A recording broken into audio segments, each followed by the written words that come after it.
Welcome back students. Today we are going to study about some miscellaneous exercise question. Okay, so let's start. Question number 1. Evaluate iota raised to power 18 plus 1 upon iota whole raised to power 25 and whole raised to power is 3. तो आपके पास एक term है, आपने उसकी values बतानी है. Term के अंदर आपके पास क्या है, आयोटा रेज टू पावर 18 है and 1 upon iota raise to power 25. तो आपने कैसे करना है, हमने ऑलरेडी डिस्कस किए हुए ये चीज़ कि आपके पास कभी भी आयोटा की कोई भी पावर आती है, आपने क्या करना है, उसको 4 मल्टीप्लाई समथिंग में चेंज करना है. ठीक है, या फिर आप ये कर सकते हो, आप डायरेक्ट 18 को 4 से डिवाइड कर लें. ठीक है, आपके पास क्या आएगा, 4 इंटू 4 इज़ 16 और रिमाइंडर क्या आ रहा है 2. तो आप अगर इसको इस फॉर्म में लिख सकते हैं 4 इंटू 4 16 प्लस 2. ठीक है, ये ऑलरेडी आपने चैप्टर 1 में पढ़ा हुआ है, b is equals to a q plus r. Euclidean theorem जब हमने की थी क्लास 10 के फर्स्ट चैप्टर में, कि आप कोई भी जब आप डिवाइड करते हो किसी टर्म को, आप इस फॉर्म में उसको लिख सकते हो. ठीक है, दैट मीन्स आप 18 को क्या लिख सकते हो, 4 इंटू 4 प्लस 2. तो मैंने क्या किया, यहाँ पे 18 था, 18 को मैंने चेंज करके क्या लिख दिया, 4 इंटू 4 प्लस 2. सिमिलरली 25 है, 25 को भी आप इसी तरह डिवाइड करके देख सकते हो. 4 6 का 24, रिमाइंडर क्या आ रहा है 1. तो इसका ये मतलब है कि मैं 25 को ऐसे लिख सकती हूँ, 25 is equals to 4 into 6 plus 1. तो यहाँ पे भी मैंने यही किया है, 25 को रिप्लेस कर दिया 4 इंटू 6 प्लस 1 के साथ. ओके, सो अब हम नेक्स्ट स्टेप में क्या करेंगे, अब हम नेक्स्ट स्टेप में एक फॉर्मूला अप्लाई करेंगे कि a raise to power m plus n क्या होता है, a raise to power m into a raise to power n. Means कि हम बेस जो है वो स्प्लिट करेंगे अंडर एडिशन. तो यहाँ पे मेरे पास एडिशन पे क्या है, प्लस जो टर्म हमारे पास है एडिशन में वो क्या है, 4 इंटू 4 प्लस 2. तो अब यहाँ पे अगर मैंने टर्म सेपरेट करनी है तो मेरे पास क्या आएगी, iota 4 multiply 4 into iota square. और यहाँ पे जो टर्म बनेगी वो क्या आएगी, 1 upon iota 4 into 6 into 1 upon iota. Clear. तो होल क्यूब आप एज इट इज़ सब में लगाते जाओगे. नेक्स्ट स्टेप में क्या करेंगे हम, आयोटा रेज टू पावर 4 है, वो क्या होता है हमें मालूम है, आयोटा रेज टू पावर 4 की वैल्यू होती है 1. तो मैं क्या करूँगी, आयोटा रेज टू पावर 4 की वैल्यू 1 डायरेक्ट पुट कर दूँगी. Okay, 1 raise to power 4 into iota square की वैल्यू क्या होती है -1 plus as it is iota raise to power 4 की वैल्यू होती है 1 इंटू 1 अपॉन आयोटा. ओके, और हमें ये मालूम है कि हमने आयोटा को कभी भी डिनोमिनेटर में नहीं रखना है. सो मैं आयोटा का रैशनलाइज कर रही हूँ, मीन्स कि मैं आयोटा से न्यूमिनेटर और डिनोमिनेटर को मल्टीप्लाई कर रही हूँ. ओके, तो 1 इंटू 4 क्या होता है, 1 raise to power 4, answer will be 1. 1 into -1 answer will be -1 plus as it is 1 raise to power 6 क्या होगा, again 1 and 1 multiply iota is iota, iota into iota is iota square. तो आपके पास जो टर्म बन रही है वो क्या बन रही है, -1 plus iota upon -1 whole raise to power cube. तो जो whole raise to power cube है वो हम हर स्टेप में एज इट इज़ चलाते रहेंगे. तो जो हमारे पास टर्म बन रही है that is -1 minus iota whole raise to power cube. ये -1 जो डिनोमिनेटर में था ये न्यूमिनेटर में चला गया. ठीक है, तो हमारे पास जो टर्म आ रही है that is -1 minus iota whole raise to power cube. Okay, यहाँ पे -1 whole raise to power cube, 1 plus iota whole raise to power cube. अब मैंने क्या किया, माइनस जो है वो कॉमन ले लिया था. मेरे पास टर्म थी -1 minus iota whole raise to power cube, ये टर्म थी, मैंने माइनस कॉमन ले लिया. तो माइनस जब आप कॉमन ले रही हो तो जो पावर होती है बेटा वो भी साथ में लगती है. तो -1 की पावर क्यूब आ गई, 1 plus iota whole raise to power cube.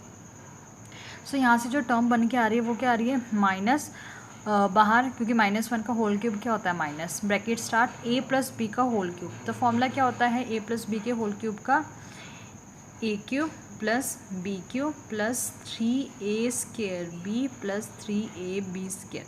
तो ये एक फॉर्मूला है. और दूसरा हमारे पास एक और फॉर्मूला है, a cube plus b cube plus 3ab into a plus b. तो आप दोनों में से कोई भी फॉर्म चूज़ कर सकते हो. ठीक है, तो मैंने पहले ये वाली फॉर्म लगाई है, a cube plus b cube plus 3ab into a plus b. तो a की वैल्यू 1 क्यूब और b की वैल्यू आयोटा. तो 1 cube plus iota cube plus 3a into b. a की वैल्यू 1 है, b की वैल्यू आयोटा है and a plus b, that means 1 plus iota. Okay, next step में हम क्या कर रहे हैं, 1 cube as it is. Iota cube की अगर वैल्यू आपको मालूम है माइनस आयोटा तो आप डायरेक्ट पुट कर सकते हैं, अदरवाइज आयोटा क्यूब को आप स्प्लिट कर लें आयोटा स्क्वायर इंटू आयोटा में.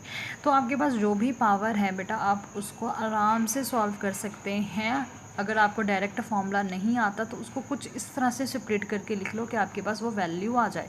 ओके, यहाँ पे क्या है आपके पास 3 आयोटा और यहाँ पे 1 प्लस आयोटा मैंने एज इट इज़ लिख दिया। ओके, नेक्स्ट स्टेप में क्या करेंगे, minus as it is 1 as it is, iota square की वैल्यू होती है -1 into iota is minus iota, plus अब मैं क्या कर रही हूँ, इसको ब्रैकेट सॉल्व कर रही हूँ, 3 iota into 1 3 iota plus as it is 3 iota into iota 3 iota square. Okay, now next is minus मैंने एज इट इज़ लिखा 1 minus iota plus 3 iota plus 3 iota square, iota square की value क्या होती है -1, तो यहाँ पे क्या आ गया -3 आ गया। अब हमने क्या करना है, रियल पार्ट्स को अलग से ऐड करना है और इमेजिनरी पार्ट को अलग ऐड करना है। तो 1 minus 3 is -2 and minus iota plus 3 iota is +2 iota. Next step में हम माइनस को अंदर लेकर आ गए तो हमारे पास जो टर्म बनी that is minus into minus plus that is 2 and minus plus is minus that is 2 -2 iota. तो ये आपका क्या आ गया, ये आंसर आ गया। Okay, next question, for any two complex number z1 and z2 prove that real part of z1 into z2 is equals to real part of z1 into real part of z2 minus imaginary part of z1 into imaginary part of z2।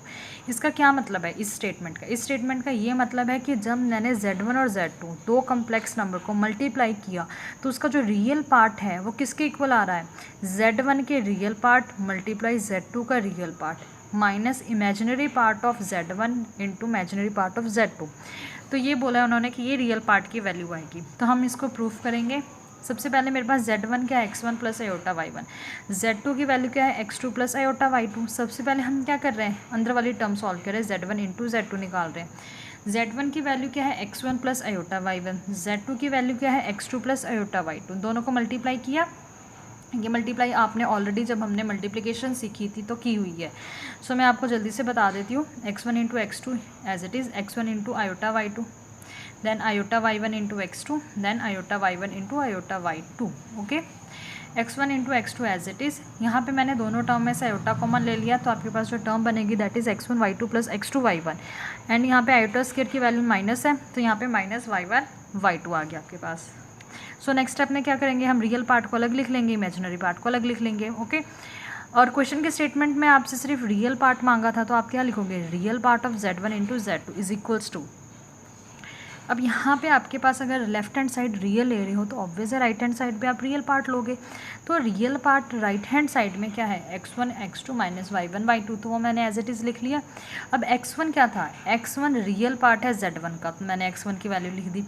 x2 क्या है, real part है z2 का तो मैंने उसकी भी value लिख दी minus as it is. y1 क्या है हमारे पास, y1 इमेजिनरी पार्ट है z1 का और y2 क्या इमेजिनरी पार्ट ऑफ z2, तो यहाँ पे मैंने टर्म्स लिख दी।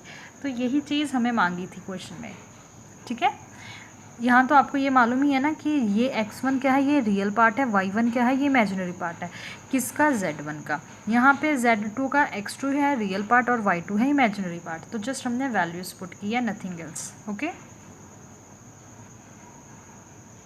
सो next question is reduce 1/1 minus 4 iota minus 2/1 plus iota into 3 minus 4 iota upon 5 plus iota to the standard form. तो क्वेश्चन की स्टेटमेंट में एक आपको टर्म दी हुई है और उन्होंने बोला है कि आप इसको स्टैंडर्ड फॉर्म में चेंज करो। तो स्टैंडर्ड फॉर्म हमें पहले पता होने चाहिए क्या होती है। कॉम्प्लेक्स नंबर में जो स्टैंडर्ड फॉर्म होती है बेटा x प्लस आयोटा y होती है। मीन्स आपके पास एक रियल पार्ट आना चाहिए प्लस एक इमेजिनरी पार्ट आना चाहिए। ओके, तो अब हम इस क्वेश्चन को सॉल्व करते हैं। सबसे पहले आप क्या करोगे, सबसे पहले आप इस टर्म का एलसीएम लोगे। तो इस टर्म का एलसीएम क्या आएगा, 1 minus 4 iota into 1 plus iota. Okay, तो अब हम जब एलसीएम लेंगे तो 1 माइनस 4 आयोटा है, कौन सी टर्म इसके पास नहीं है, 1 प्लस आयोटा, तो न्यूमरेटर को हम 1 प्लस आयोटा से मल्टीप्लाई कर देंगे। सेम यहाँ पे चेक करेंगे तो 1 प्लस आयोटा टर्म है इसके पास, तो कौन सी टर्म नहीं है, 1 माइनस 4 आयोटा, तो हम न्यूमरेटर को 1 माइनस 4 आयोटा से मल्टीप्लाई करेंगे। ये टर्म हम साथ में एज इट इज़ रखेंगे। ओके, नेक्स्ट स्टेप में क्या करेंगे, नेक्स्ट स्टेप में 1 plus iota as it is, -2 को अंदर लेंगे तो -2 into 1 that is -2 and minus minus plus 2 into 4 iota is 8 iota divided by 1 minus 4 iota into 1 plus iota. So साथ में आपके पास जो टर्म आ रही है that is 3 minus 4 iota upon 5 plus iota. Okay, next है 1 minus 2 is -1 plus iota plus 8 iota, that is 9 iota divided by 1 into 1 is 1 into iota is iota, -4 iota into 1 is -4 iota and -4 iota into iota is -4 iota square. सो मैंने LCM में जो denominator में जो value थी मैंने उसको भी solve कर लिया, ब्रैकेट्स ऑफ कर दी हैं, ठीक है. सो इसको जब आप सिंप्लीफाई करोगे बेटा आपके पास क्या टर्म आएगी, -1 + 9 iota as it is. Denominator को जब हम सॉल्व करेंगे तो आयोटा स्क्वायर क्या आएगा, माइनस, तो minus into minus is plus, तो यहाँ पे 4 आयोटा आ गया, -4 iota plus iota is -3 iota, तो यहाँ पे ये टर्म एज इट इज़ आ गई और आपने साथ में ये वाली टर्म एज इट इज़ लिख देनी है. ओके, नेक्स्ट स्टेप में कुछ नहीं किया, जस्ट हमने न्यूमरेटर में ये वैल्यू थी उसका रियल पार्ट ऐड करके लिख दिया और कुछ भी नहीं किया.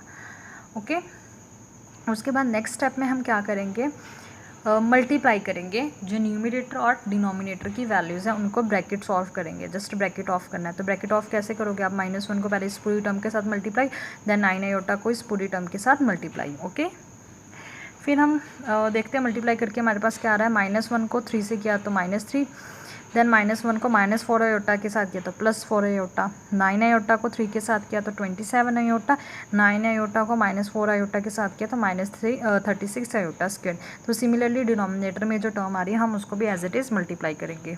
ओके, सो सॉल्व होने के बाद हमारे पास जो टर्म आएगी that is 25 + 5 iota -15 iota -3 iota square.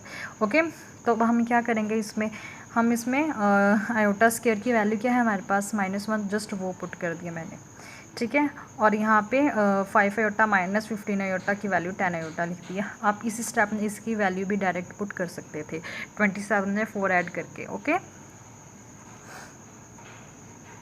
सो आपके पास क्या आएगा, रियल पार्ट को ऐड करके 33 बन रहा है, इमेजिनरी पार्ट को ऐड करके 31 आयोटा बन रहा है. सिमिलरली डिनोमिनेटर की टर्म में अगर रियल पार्ट ऐड करेंगे तो 28 आ रहा है और इमेजिनरी पार्ट ऐड करेंगे तो -10 आ रहा है. ओके, फिर नेक्स्ट स्टेप में आपने क्या किया, डिनोमिनेटर में से 2 निकाल लिया. अगर आप नहीं निकालते, आप सिंपल रैशनलाइज कर देते तब भी ठीक था, पर तब क्या होता है कि टर्म्स बड़ी बड़ी आती, ठीक है. बेटर यही होगा कि डिनोमिनेटर में आपके पास किसी भी क्वेश्चन में जितनी वैल्यू कॉमन आ सकती है ईजिली, तो आप वो वैल्यू कॉमन ले लें. इससे क्या होगा, मल्टीप्लिकेशन ईजी हो जाएगी या सॉल्विंग जो है वो ईजी हो जाएगी क्वेश्चन की. तो डिनोमिनेटर में 14 - 5 आयोटा था, आप न्यूमरेटर और डिनोमिनेटर दोनों को ही 14 + 5 आयोटा से मल्टीप्लाई करेंगे. तो जब आपने मल्टीप्लाई किया आपके पास क्या टर्म बन रही है, 33 × 14 462 प्लस, उसके बाद आप करेंगे 33 × 5 that is 165 iota, then 31 iota को 14 के साथ 434 आयोटा एंड 31 को 5 आयोटा के साथ that is 155 iota square. Okay, denominator में क्या आ रहा है आपके पास, ये a - b है, ये a + b. जब आप इन दोनों को सॉल्व करोगे आपके पास a² - b² की फॉर्म आएगी. अब क्या किया, न्यूमरेटर में आपके पास इन दोनों को सॉल्व करके टर्म बन रही है 99 आयोटा और आयोटा स्क्वायर की वैल्यू मैंने पुट कर दी दैट इज़ -1, तो यहाँ पे -155 आयोटा आ रहा है. 462 एज इट इज़ रख लिया, नीचे 14 का स्क्वायर 196 पुट कर दिया और 5 आयोटा का स्क्वायर 25 आयोटा स्क्वायर पुट कर दिया. देन आपके पास क्या टर्म बन रही है, 462 - 155 को सॉल्व किया तो 307 + 599 iota as it is, 2 as it is. इन दोनों को सॉल्व किया 25 आयोटा स्क्वायर था, आयोटा स्क्वायर की वैल्यू क्या होती है, -1, तो आपने पुट किया तो आपके पास क्या आ रहा है 25. ओके, माइनस माइनस प्लस, तो इन दोनों को ऐड किया 221 आ रहा है. तो 2 के साथ जब 221 को मल्टीप्लाई कर दोगे आपके पास बनेगा 442. न्यूमरेटर की टर्म हम एज इट इज़ लिखते जाएंगे. ओके, अब क्या करना है, जस्ट आपने कुछ नहीं करना है, आपने 442 जो आपके पास टर्म आ रहा है उसके डिनोमिनेटर सेपरेट कर दोगे. तो 307 डिवाइडेड बाय 442 + 599 डिवाइडेड बाय 442. तो ये क्या आपके पास आ गई, ये आ गई आपके पास स्टैंडर्ड फॉर्म. ओके, सो यही क्वेश्चन में आपको बोला गया था प्रूफ करने के लिए.